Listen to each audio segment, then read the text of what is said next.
It's done.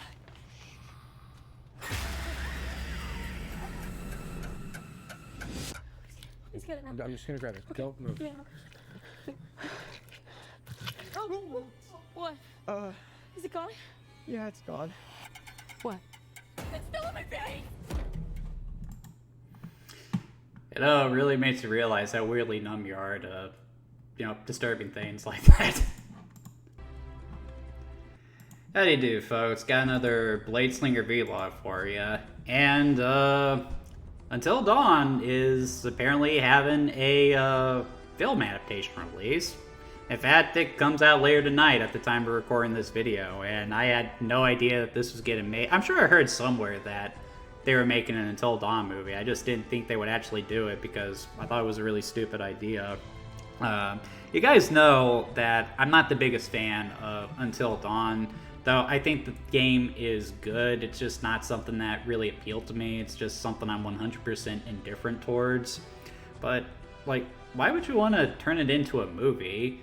Like, the reason it works is because you were applying, the appeal of a slasher film to that of a video game.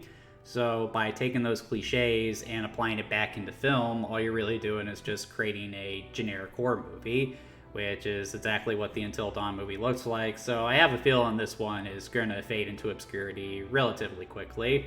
But it did get me thinking about video game movies, which, if you're in any way part of the video game community, have a reputation of being pretty bad.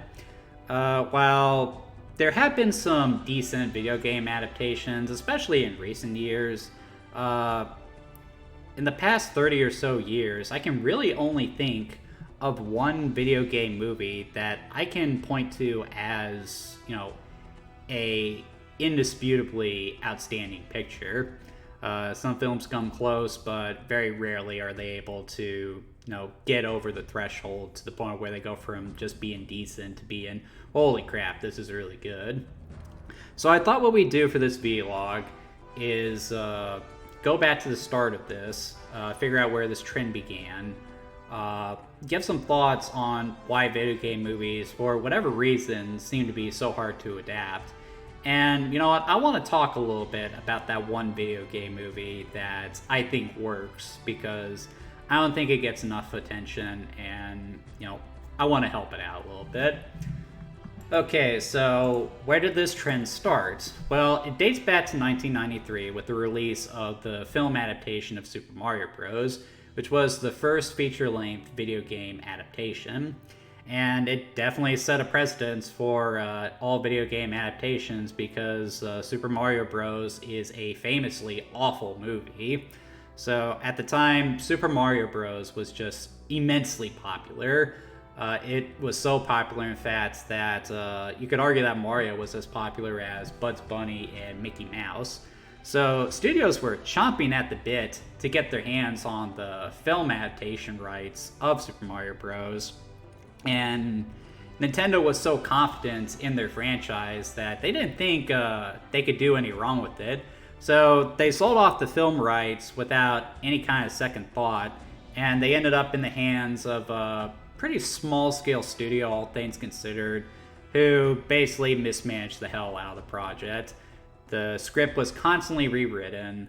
Actors would sign on for one script and then find that the script had changed. The directors just sucked.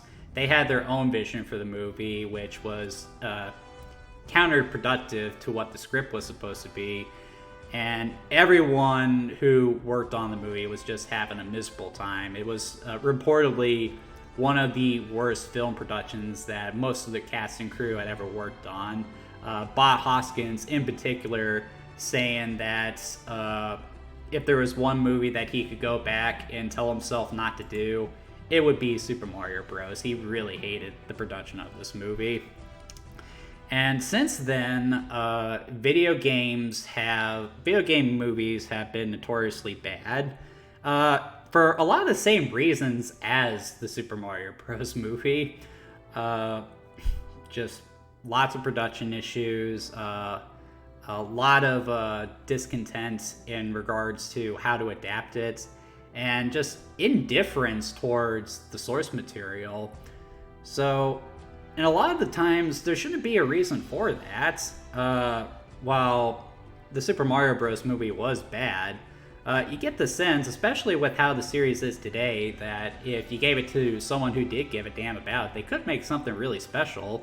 But the Super Mario Bros. Movie was such an embarrassment when it came out that Nintendo became very protective of their IPs.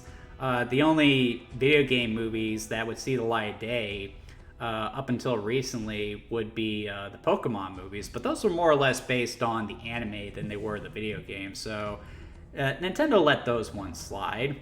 It wouldn't be until the release of Detective Pikachu and eventually the Super Mario Bros. Movie by Illumination that Nintendo would give its honest-to-goodness try, and the results were pretty decent. Super Mario Bros. Actually was a pretty good movie.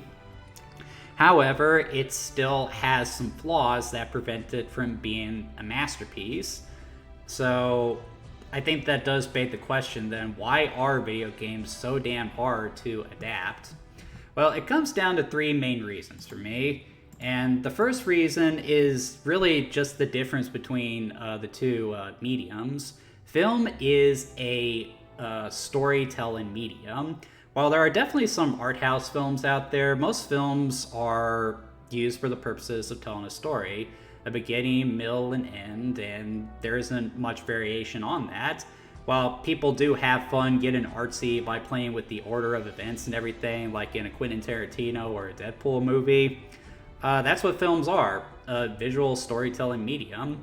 Video games, on the other hand, while they can be a visual storytelling medium, they can be other things too.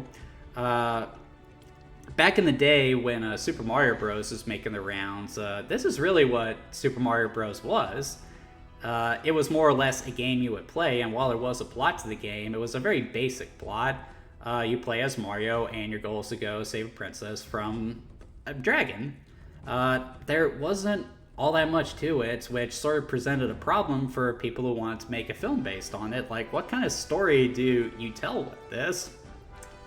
And that's part of why the film ended up coming out so bizarre as it was, because so many different people were interpreting the game in a variety of ways, and no one could agree upon a unified vision, so you get whatever the hell this is. And it also makes the film really interesting to look back on in retrospective, because now we do have a clean and consistent viewpoint on what Mario is supposed to be like, what he's supposed to look like, what he should sound like, how he should act.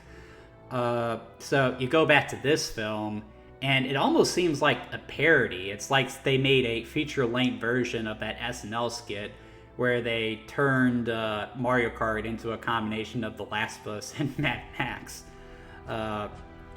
And truth be told, I actually love watching this movie because of how bad it is. It's just such a fascinating piece of shit. But yeah, that's part of the issue there. And it's not just games that don't have a whole lot of story to go on either. Some games have too much story. Take Street Fighter, for instance. Street Fighter has very well-defined characters, even when the games first came out.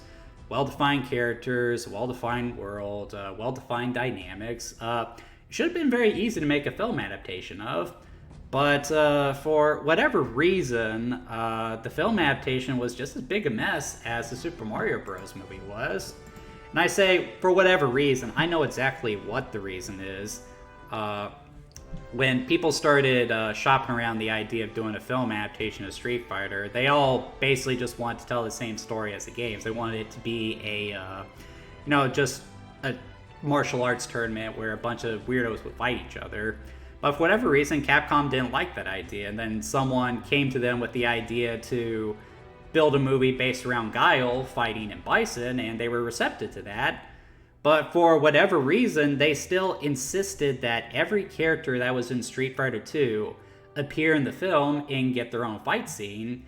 And as a result, the film just kind of became a cluttered mess, as it constantly had to be rewritten and written again to accommodate all these characters, and even worse, a lot of the action scenes they had planned, they had to cut and rework them to include all these characters, so it just ends up not working out. Though again, like the Super Mario Bros. Movie, this film is actually a lot of fun to watch because of how bad it is. It's like Street Fighter if it was interpreted by the people who did Power Rangers. It's actually kind of fun to watch. Now, a lot of people might be wondering, what about modern video games? Because the video game medium has evolved a great deal, and people have done amazing things with storytelling in the medium. Games like The Last of Us, Uncharted, Until Dawn. So why is it even modern video games have a hard time getting adapted? With stuff like Prince of Persia and Assassin's Creed and the Hitman films also being pretty bad. Well, you also gotta remember the other difference between film and video games. Feature length is typically an hour and a half at minimum, 2 hours if you really want to, 3 hours. And the generally accepted length of a video game is, 6 to 8 hours. And that's at minimum. I played some video games that go for upwards of 120 hours. So that is a lot to cram into an hour and a half. So because of that, writers are constantly having to figure out the best way to adapt the video game's narrative, what needs to be cut, what needs to be saved, and no matter what you do, someone is always going to be disappointed that you cut something that you feel should have been left in. There's always been talk, for example, of the Metal Gear series getting a film adaptation, particularly Metal Gear Solid because of how cinematic it is. However, I've always felt it would be best if that film was never made because everything about Metal Gear Solid was written with the idea of it being a video game in mind. So you try to take everything that happens in that game and turn it into a film. A lot is just going to get lost in the translation, and it's either going to feel rushed or cluttered, or something's going to be missing, and that'll create a plot hole. I just don't think it would be wise to do that. Honestly, if I were to be given the reins of a Metal Gear movie, what I would do is not try to adapt Metal Gear Solid, but instead adapt the original Metal Gear, which has a very basic story compared to the rest of the series. And that would actually be a good thing because that would give you some freedom in the writing department. So you could flesh out that story to fit the film format while using Metal Gear Solid as a basis for the portrayal of the characters, the overall style and tone of it. And there you go. You got a film adaptation of Metal Gear that would work. And that's because you built the film for movies. You're not trying desperately to make it like the video game. So, yeah, that's one of the issues. There's just a lot of differences between the video game medium and the film medium. And that's why, more often than not, that adaptations tend to fail. Another reason that adaptations tend to fail, in my experience, is because for whatever reason, studios tend to not always have confidence in whatever they're making. And in a sense, I do understand that from a marketing perspective. Video game movies are more expensive to make than a standard Hollywood movie because you're not telling an original story. You're basing it off a video game, and you have to buy the rights to that video game. And sometimes you get everything related to that game, other times you don't. And because of that and the general cost of production, it can be very easy for the budget of a video game movie to balloon out of control. Because of that, it's all too tempting to send out a marketing bigwig or some corporate dipshit who goes by charts and everything like that to make some suggestions to improve the product, when in reality they just want you to include something that they hope will help the film appeal to a wider audience. I feel like the Uncharted movie is a really good example of that. To be fair, the Uncharted movie isn't really that bad. It's well directed, the action sequences are kind of fun, but there's just a lot that doesn't work about this film, and it's mostly because at times it seems hesitant to go all in on the Uncharted stuff. The dynamic between the three main characters is grossly misunderstood in this movie. One of them isn't even in the movie. The actors are horribly miscast. They did not pick Tom Holland and Mark Wahlberg for these roles because they were the best picks for them. They picked them because they were big names and that would help with marketing. And even though it's called Uncharted, which brings to mind like what you're seeing here, like pirate treasure, uncharted jungles, ruins filled with booby traps, most of the film takes place in cities and nightclubs and upscale auctions. It's only until the end of the movie where it actually starts to look like an Uncharted film. Like, it just... as I was watching the film, I just got the sense that the people who were making this were fans of the series, but they also had, like, just some guy who had probably never played the games before, just off to the side, making suggestions and mandating that this and that be put into the film, and it just makes for a less than stellar product, if you ask me. If this film didn't have the Uncharted branding, it would just be another standard action flick, a decent one at that. But the only reason we're talking about here is because it's an Uncharted film. But you could have, made a decent Uncharted film. It would have been very easy to do. Like Nathan Drake, Elena Fisher, and Victor Sullivan are such well-defined characters. All you really need to do is just write an original story, custom built for the big screen, with the characters being portrayed by actors who are just trying to bring them to life, not trying to put their own spin on them. And that would work just fine. People would still go see the movie, and you would have the fan base built in there. They understand that it's not trying to adapt the video games per se, it's just trying to do its own thing.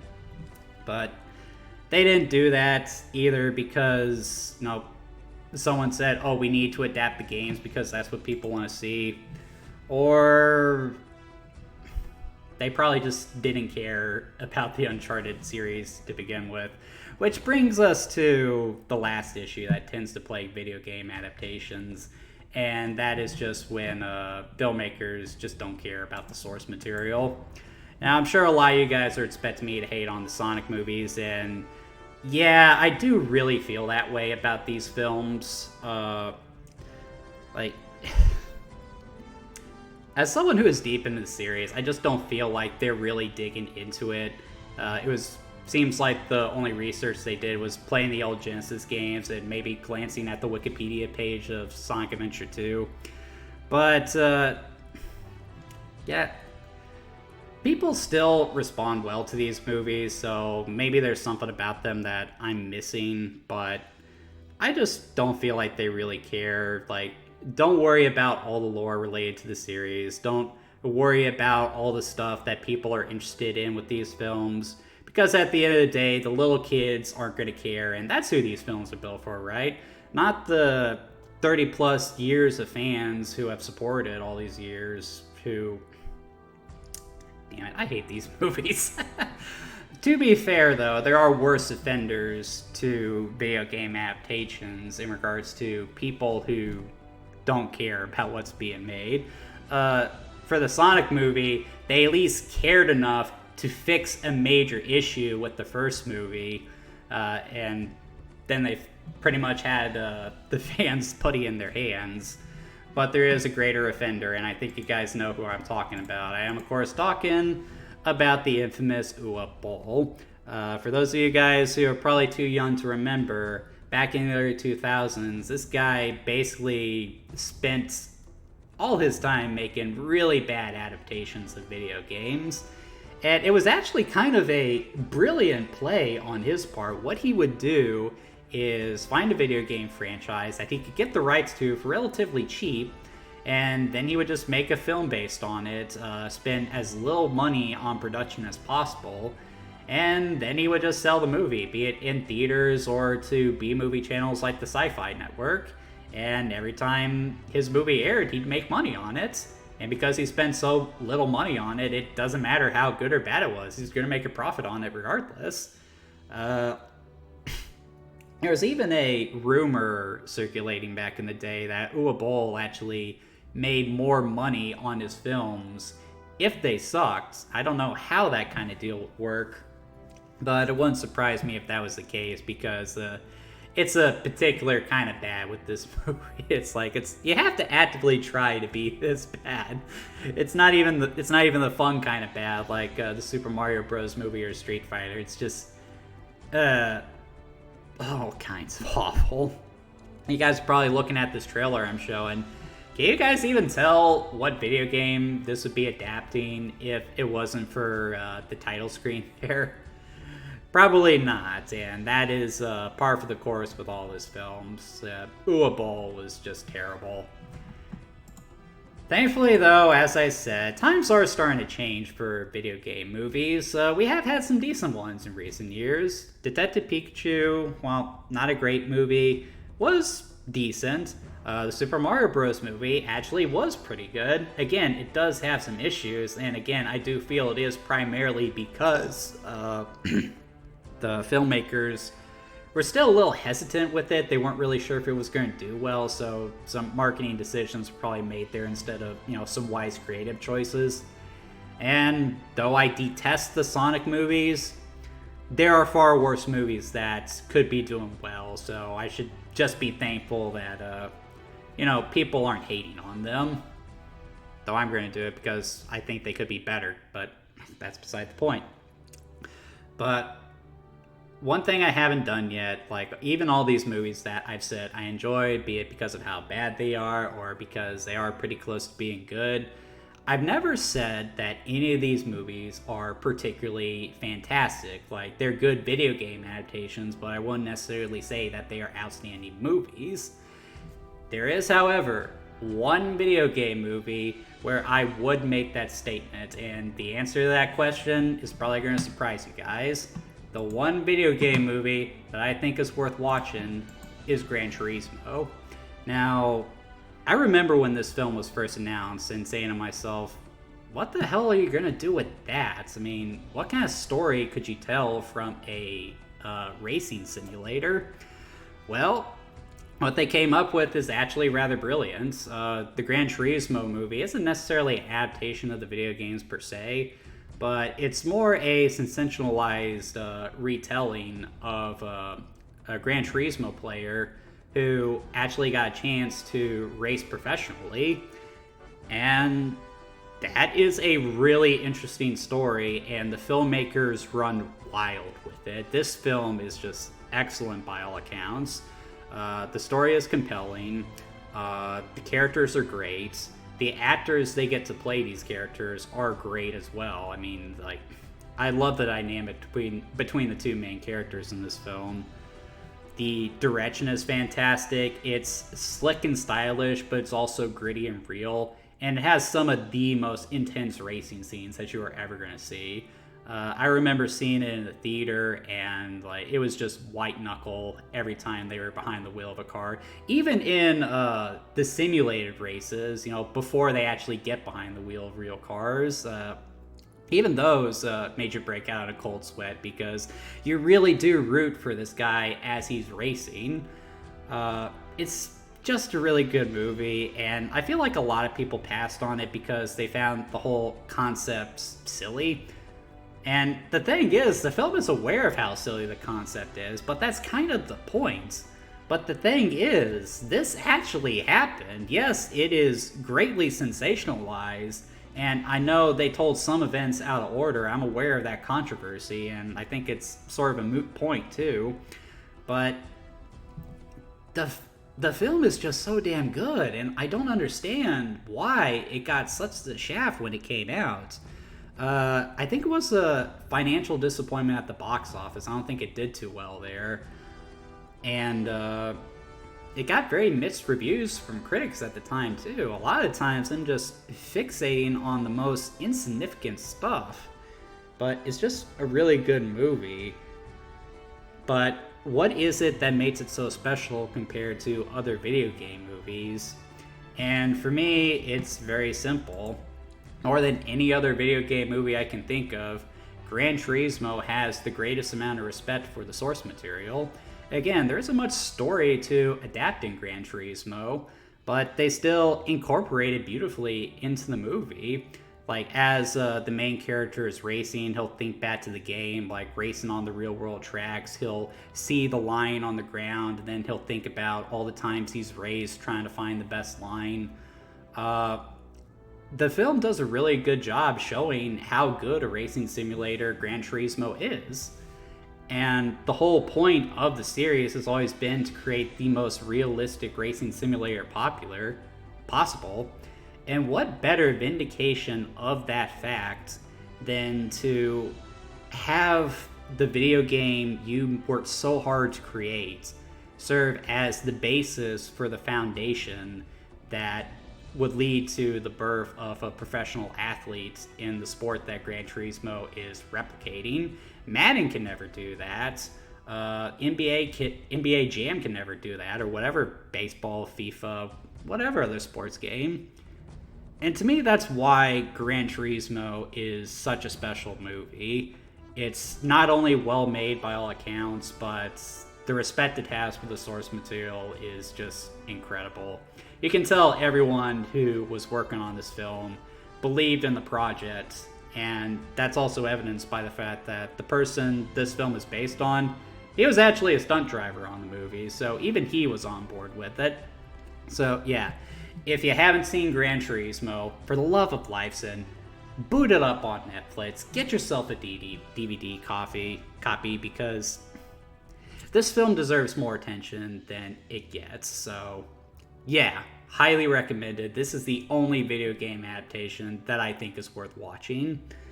And you know what? It's so good, it's actually got me in the mood to play some Gran Turismo. So join me tomorrow night for the Bladeslinger Game Preserve Showcase as we take a look at Gran Turismo. I'll see you then.